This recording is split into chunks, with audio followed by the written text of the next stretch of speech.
Hi hello welcome back to our channel smart Soni Shiva. ఈ రోజు వీడియోలో పప్పు చెకోడీల్ని ఇంట్లో ఈజీగా ఎలా చేసుకోవాలో చూపించబోతున్నాను. నాకు తెలిసినంత వరకు చిన్నతనంలో అందరికీ ఫేవరెట్ స్నాక్ ఇది. సో ఈ పప్పు చెకోడీల్ని కరకరలాడుతూ ఇంట్లో ఈజీగా ఎలా చేయాలో చూసేద్దాం. ఫస్ట్గా మనం పావు కప్పు పచ్చిశనగపప్పు తీసుకుని బౌల్లో వేసి 2 times వాష్ చేసుకున్నాక నిండా నీళ్లు పోసేసుకొని 1 or 1.5 hours నానబెట్టుకోవాలి మూత పెట్టేసుకొని. ఇప్పుడు పొయ్యి మీద పాన్ పెట్టుకొని 2 tablespoon ఆయిల్ వేసుకోవాలి.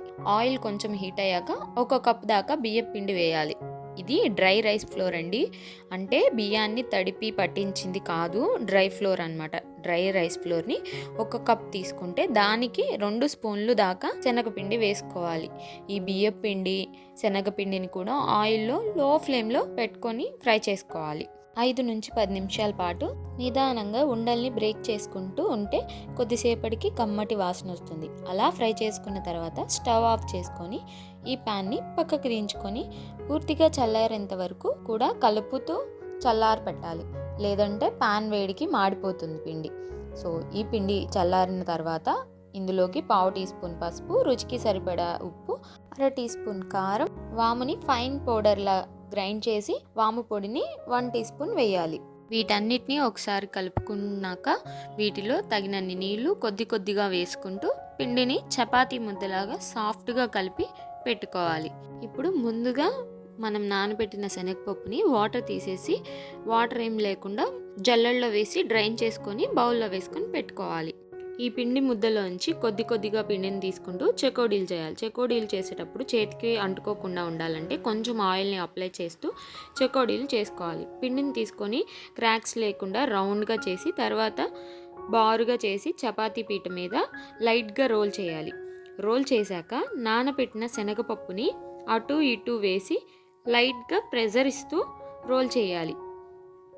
ఇలా రోల్ చేసిన తర్వాత ఎండ్స్ని జాయింట్ చేసి విడిపోకుండా లైట్గా ప్రెస్ చేయాలి.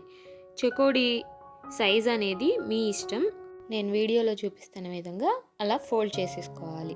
కొంచెం ఎక్కడైనా క్రాక్స్ కనిపిస్తే కొంచెం ఆయిల్తో వాటిని కవర్ చేసి స్మూత్గా అనేసేయండి, సరిపోతుంది. నిదానంగా చెకోడీల్ని ఒక్కొక్కటిగా ఇలా అన్ని చెకోడీలు చేసుకున్నాక ప్లేట్లో పెట్టేసుకొని పక్కన పెట్టేసుకున్నాక ప్యాన్ తీసుకొని స్టవ్ మీద పెట్టి డీప్ ఫ్రైకి సరిపడా ఆయిల్ వేసి, ఆయిల్ లైట్గా హీట్ అయ్యాక చెకోడీలు వేసి ఫ్రై చేయాలి. చెకోడీలు వేసిన వెంటనే మంటని లో ఫ్లేమ్లో పెట్టుకోవాలి. నిదానంగా ఆయిల్లో ఉండే నురగ మొత్తం పోయేంత వరకు ఫ్రై చేసుకోవాలి. ఇలా నిదానంగా ఫ్రై చేసుకోవడం వల్ల చెకోడీలు అనేవి లోపలి వరకు బాగా ఫ్రై అవుతాయి అన్నమాట. ఎందుకంటే కొంచెం మందంగా చేసుకుంటాం కదా చెకోడీలు.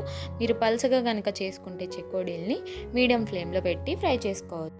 ఇలా క్రిస్పీగా ఫ్రై అయ్యాక ప్లేట్లోకి ట్రాన్స్ఫర్ చేసుకొని ఇలాగే అన్నిటినీ ఫ్రై చేసుకోవాలి. ఇవి చల్లారిన తర్వాత బాగా క్రిస్పీగా అవుతాయి. సో స్నాక్స్ తినాలి అనుకున్నప్పుడు సింపుల్గా చేసుకోవచ్చు.